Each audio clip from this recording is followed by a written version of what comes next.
There has been new case updates in a case involving a man named Marcus D. Lofton, 43 years old, resident of Grand Rapids, Michigan, Kent County.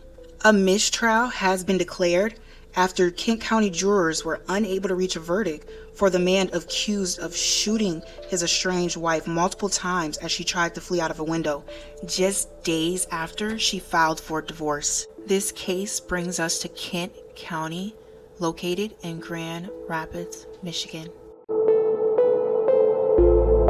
The most recent shooting happened around 8 o'clock this morning on Union Avenue near Oakdale Street. Police Chief Eric Winstrom says officers found a woman dead after neighbors heard gunshots and called police. A suspect took off but was found a short time later on the city's northeast side. Police have not released his name. Officers were working to locate children who live in the home this morning to make sure that they were safe. His trial began on a Monday, May 19th, and a mistrial was declared at 5 p.m. that Friday after jurors indicated they could not reach a unanimous decision on the murder charge.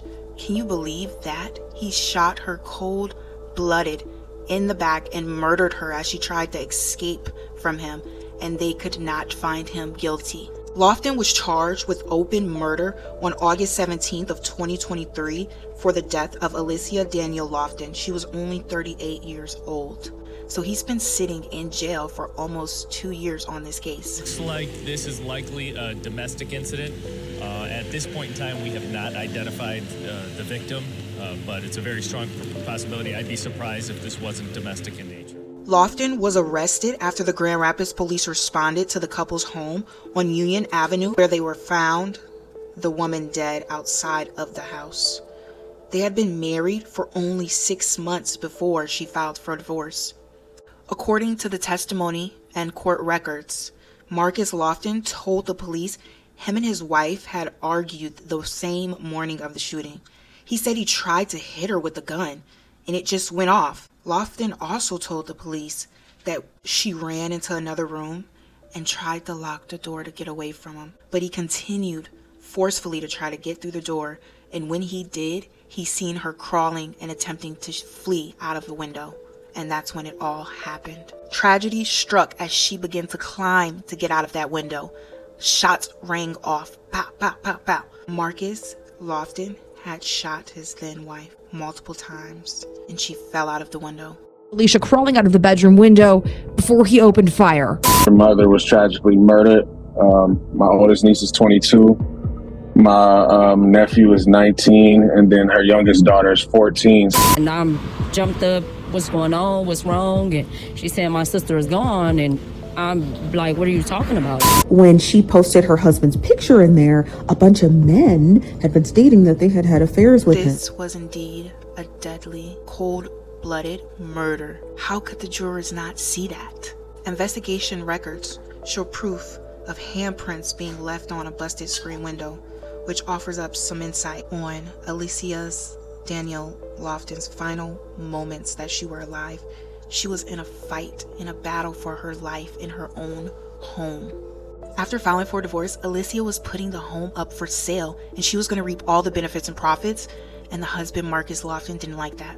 After Marcus D. Lofton fired those 15 shots, Alicia laid flat outside on the ground in the grass, face on the ground, lifeless.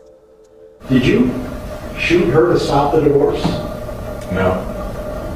I actually filed for her. I'm the one that asked for the divorce. Did you have a plan to kill Alicia that morning? No. Did you intend to kill Alicia that morning? No. Did you want to even hurt her that morning? No. Couples have toxic relationships all the time, but it should never result in physical altercations, and in this case, death. Open murder gives jurors options including first-degree murder, punishable by life without parole, and also an option of second-degree murder, which is punishable by the terms of years up to life.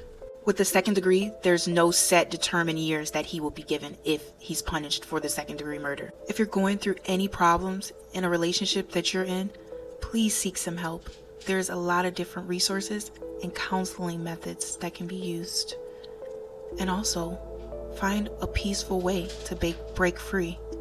Marcus D. Lofton is set to go on trial again for this case, and we hope that Alicia Lofton, rest in peace her soul, receives justice for the slaughter, cold-blooded assassination on her life. Let us know what you think in the comments about this case. Why do you think the jurors declared this a mistrial? Like and share this video to spread awareness and news on this story, and subscribe for updates. Thanks for watching.